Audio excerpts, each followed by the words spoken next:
Hi everyone and welcome back to the ToroK channel with this Hardy Benton SC Custom 2 Active. Yes, some of you might recognize this guitar, and yes, I have already played this guitar, demoed this guitar and reviewed this guitar.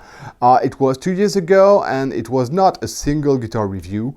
I have made a double review with this and the Hardy Benton SC1000, and what has happened is that I have a lot of really good memories about this guitar, so I decided to reorder it, and this time it's gonna be a keeper. I'm gonna keep it for myself. And so I thought, okay, well, let's talk about it again 2 years after, see if my feeling about it are still that good. And well, it's gonna have its own review for itself, so maybe those who are not interested in the SC1000 anyway will enjoy this brave new review. Okay, before I introduce to you this guitar, I just would like to ask you to subscribe to this channel if it's not already done. Leave thumbs up, share my videos on social so more people come to visit the channel. And if you order anything from my partner Toman, this guitar or anything else, please use my partner link that's gonna be in the video description down below. You have to know that when you click my link, you are on the German page of Toman. So if you don't speak German, you click on the German flag, you choose your own, you click save, and there you are. Now, if you want to make 100% sure that you are really on my partner page and nowhere else, you can use the second link that's in the video description. It's gonna lead you to a list of highly recommended gear, recommended by me of course. There you will see my banner, my logo, and everything that identifies the channel, so you're sure you're making no mistake. Okay, back to this guitar. So what do we have? A Meranti body, a Meranti neck, a roasted Jadaba fretboard. You've got authentic groove tuners, and you've got a golden binding that surrounds the guitar. You've also got some strap locks. Don't worry, the strap buttons are in the box. I'm just not gonna use it because I have a Dodoyo strap that locks everything, and that's much better as far as I'm concerned. But okay, so the first thing I notice is this white ABS plastic nut on a guitar that's entirely black with a golden binding and golden hardware. So, well, it looks like a mistake to me. Anyway, it's going to be replaced with a Graphtec nut, but I wish I understood why a completely white nut on a completely black guitar. Anyway, so out of the box, I have already taken a close look at it. I have seen no finish flow, no tool mark, nothing wrong with this guitar, so that's nice. There is a 9-volt battery inside this compartment, if I'm able to open it again. Okay, fine.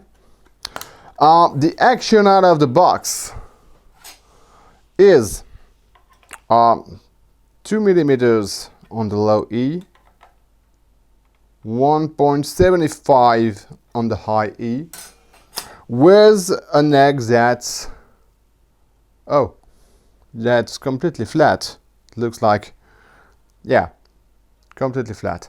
I have set this guitar in tune so you can hear it unplugged.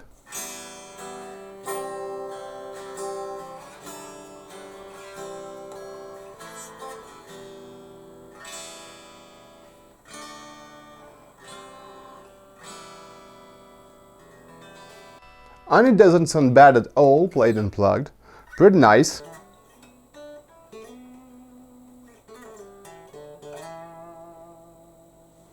It doesn't feel heavy. I would say between 3.2 and 3.5. I'm gonna check it out, of course, and let you know. The balance feels okay. Maybe, oh no, tiny bit. More weight on the neck side. Yeah, a tiny bit. It shouldn't be a problem for playing sitting. I'm gonna try to play it standing as well. So now what we're gonna do is listen to this guitar on high gain, clean and lead, played alone, live. So here we go. Okay, so time to listen to how this guitar sounds. Just before I'm going there, going to tell you a few words about the strings. The string gauge is 10 to 56, that's basically a 10 to 52, with the 52 replaced by a 56. I'm doing this for all my single cut guitars because when I want to play in drop D, sometimes in drop C sharp, and especially in drop C sharp, I realize that 52 is a bit too soft because of the 24 3/4 inches scale. The tune I'm using, so PRS MT15 on the lead channel, Harley Benton Dr. D overdrive pedal, great pedal, I'm saying it all the time, but really for 20 bucks, I mean, that's something. You should really take a look at it and take a look at the review video I have made about it if you're interested. Now let's listen to this guitar and let's see how it sounds.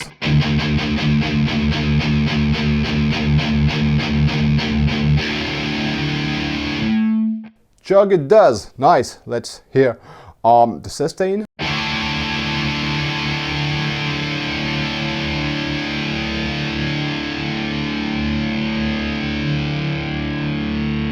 Okay.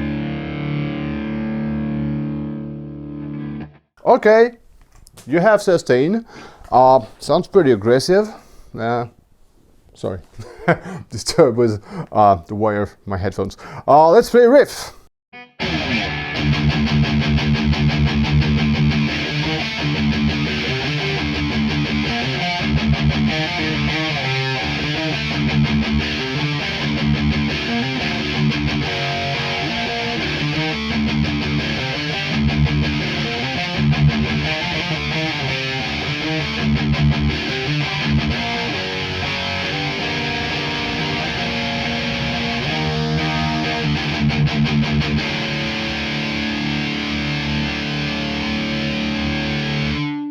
Really very interesting tone for the reason.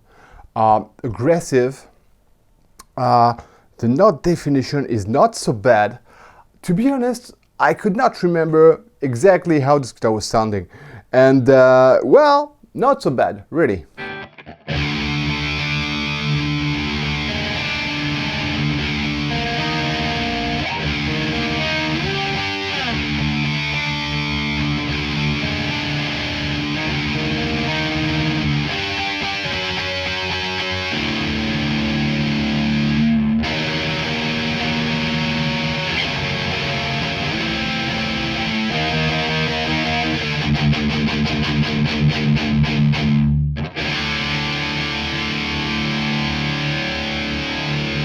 Okay, well, really that definition is interesting.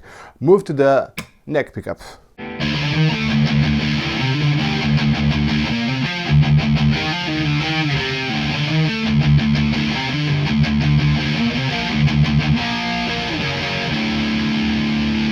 Okay, really way too dark to be played on rhythm, but the note definition is not so bad.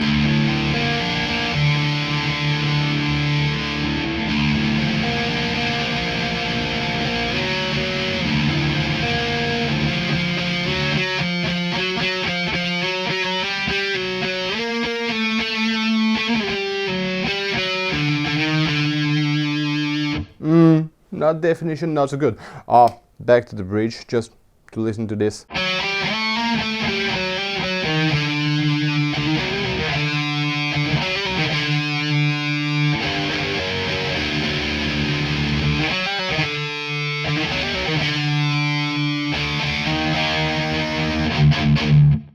Okay, well, really, I think the note definition is not as good on the neck than on the bridge. Just a quick try at the middle position.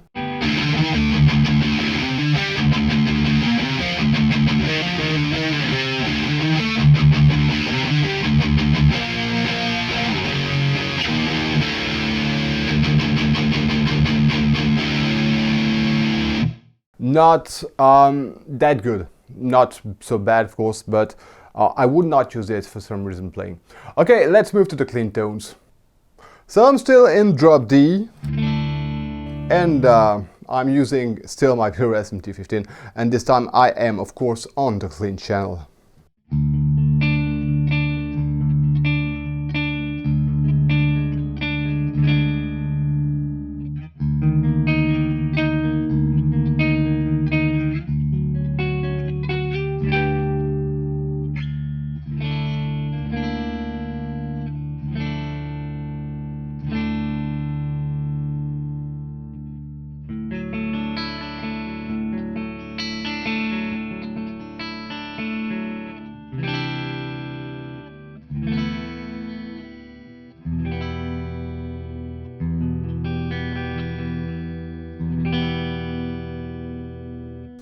For some active pickups, it's not so bad.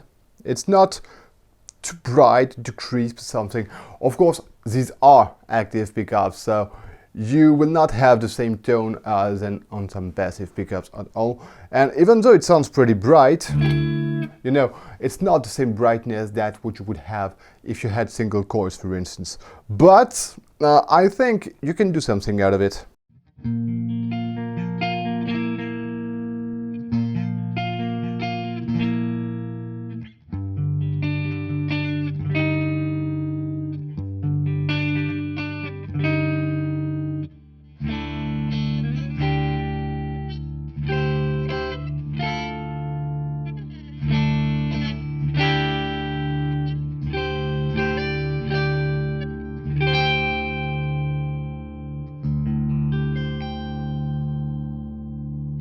Let's move to the bridge.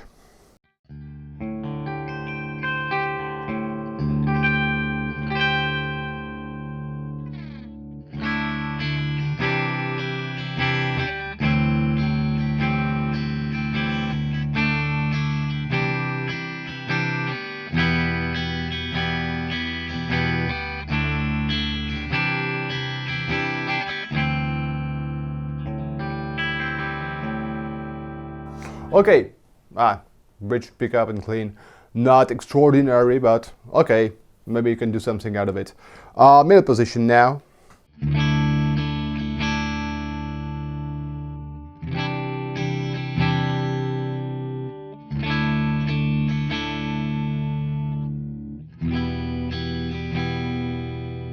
Yeah, I like it. I like it.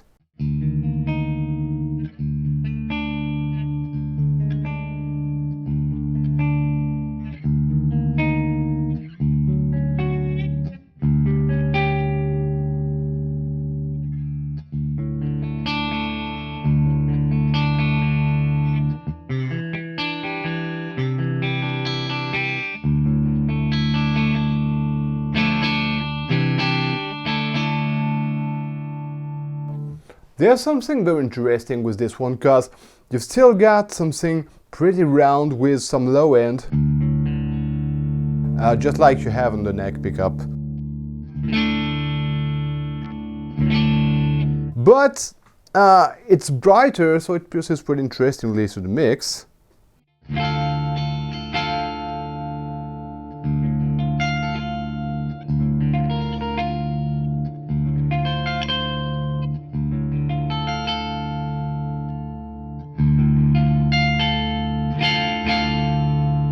You know, it feels more precise.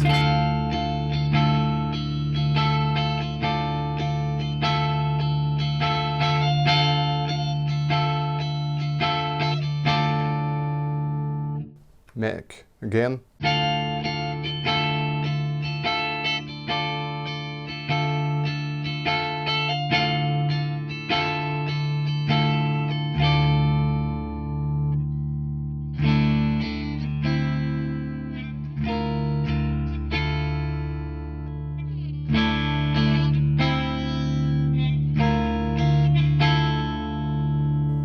Yeah, very interesting middle position for the clean tones. Okay, let's move to lead tones now. And I will start with the neck pickup.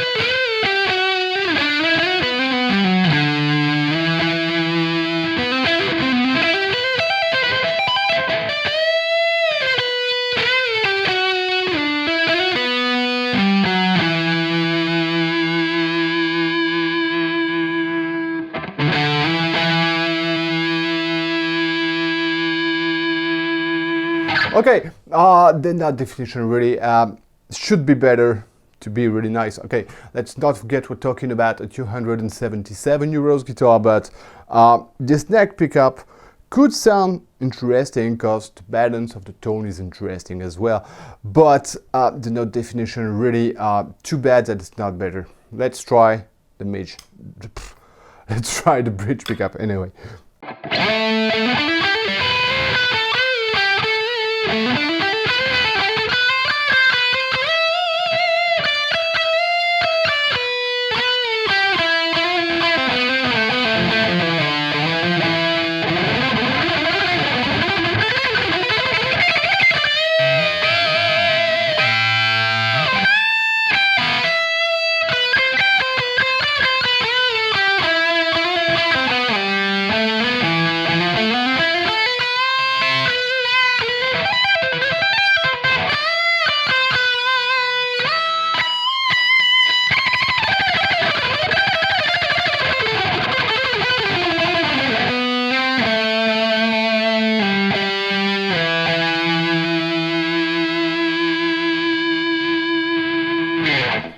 Okay, better note definition even though it's not perfect. I mean, we cannot compare those Roswell actives with some EMG, some Simultane active, or something much better and much more expensive, of course. I mean, 277 euros. That's the price of set of Simultane Blackout HB1, something like that. So really, let's not forget about that, but not so bad. Let's try the middle.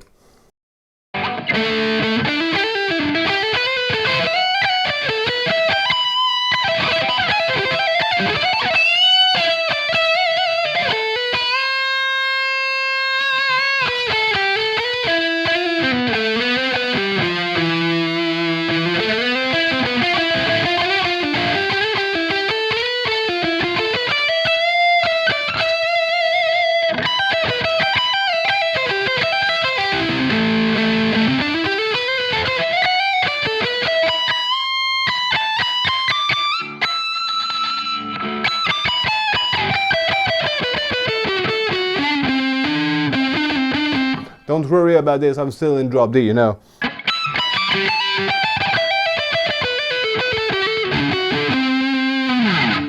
Okay, so this middle position is a good, not bad. I would not use it for myself.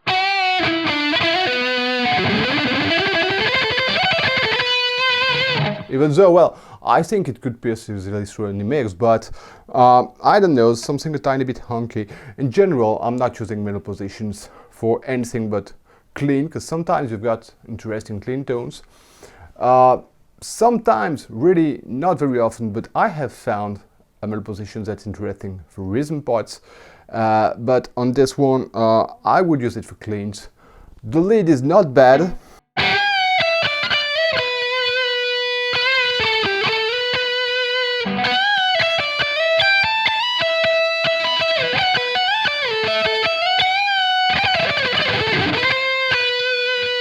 But I think I do prefer the bridge.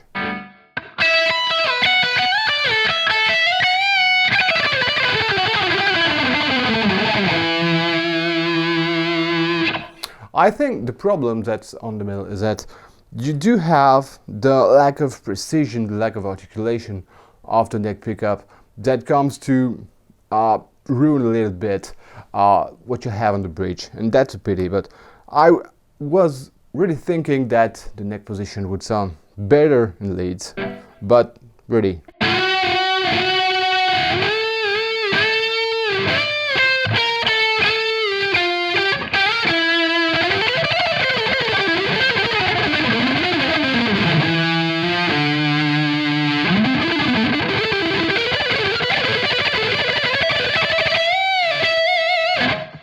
I'm not saying it sounds bad because it would be cruel and unfair, but I wish it sounded better. I'm very demanding, but that's because I enjoy this guitar a lot. I love playing it. I'm having fun with it. I mean, it's just like the first time when I've played it 2 years ago. I had a lot of fun. I had made a 5 minutes long demo with pretty technical shred that I didn't really dominate, to be honest. And yeah. Therefore, I wish it sounded better. But okay, we're gonna talk about how this thing plays and what I really think about it. So here we go. So yeah, it's time to tell you about what you couldn't see or hear through the demo and through the live playing I have made. Well, the neck is C-shape, pretty modern, with 20.5 to 22.5 millimeters thick. It really feels very, very, very close to what I have on my Schecters, my numerous Schecters, because Schecter is my favorite brand anyway. Very comfortable. Of course, since you have a satin neck, it's a highway for shredders and this kind of things.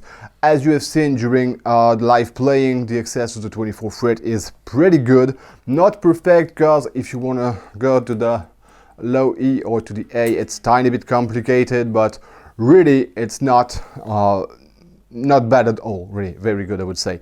Okay, the only downside I have found in this guitar is the tuning stability. That's not disastrous or something like that, but I have had to set this guitar in tune quite often, more often than I wish I had, because probably of this ABS plastic nut. I was not suffering some really big down tuning or up tuning. It was not very far away from in tune, but you know, it's moving a little bit, and when you record for some track, these kind of things, that's something you don't want to face. Apart from that, the weight of this guitar is 3.3 kilograms, so really very interesting as far as this is concerned, because if you want to play standing, it's okay. And if you want to play standing, you will have to face a tiny bit, just a tiny bit of head lift, okay? But I mean, that's what you have to face with most single cut guitars. I think if you have a good strap that really holds pretty well on your shoulder, you should not be that much disturbed. I think a tip that you can use is put something here on the headstock. I have seen several guitar players doing this. So you make the head a bit heavier and so it doesn't lift, okay? But apart from that, very comfortable guitar to play. The pots are working pretty well. The toggle is okay. The balance is nice. Really, apart from the nut, I have nothing to reproach with this guitar. And of course, well, I wish, of course, those pickups were better, but I knew when I bought this guitar, because it's the second time, that those pickups were not the best you can find. But for the price, I mean, you've really got something interesting, and it has not stopped me from having fun. And that's the main deal. That's the reason why I really wanted this guitar back, because I have excellent memories of the first time I have received it. And I remember I had to return it because I didn't have the room to store it somewhere. And I mean, it was not coming at the best moment, but I always had in mind that someday I would buy it back again and do something better out of it. So far, I'm gonna change the nuts because really I cannot bear this white plastic thing. But as far as the pickup goes, I'm gonna keep them for a little while. Maybe I'm gonna use this guitar for several comparison videos, so you will probably see it again. And in time, I will change, I don't know, for EMGs or some Simu Duncan active, but I will keep this guitar with active pickups anyway. Okay, so for 277 euros, if you want a really big chugger, that's the one you should buy. If you want passive pickups, it does exist with several types of passive pickups. If you want a more traditional take on a single cut guitar, it does exist with the SC550 with something like a Gibsonish look with 4 parts and this kind of things. This one is kind of a copy of the LTD C1000, of course, with not the same spec sheet, but even though you have gravity tuners in a way. But okay, I mean, if you want this kind of guitar, I think you will not find much better. Even the LTD C256 that I have enjoyed a lot couldn't be compared with this one. I think that on the LTD, the tone of the pickups is maybe a bit more interesting, but the reproach I had with the LTD is 22 frets. I'm a 24 frets maniac. I do always enjoy having 24 frets on my guitars. That's something, and I'm using the 24 fret, you know. But okay, if the LTD had 24 frets as well. The LTD is to 56, of course. It would be worth comparing it again. But really, there's not a lot to reproach with this guitar. It's good. It deserves to be improved. It deserves to be upgraded if that's what you want to. And you can really make a great instrument out of it because you've got a really solid basis. And that's the reason why I wanted it back. Okay, I think I've said it all about this guitar. So thanks for watching this video and see you next time.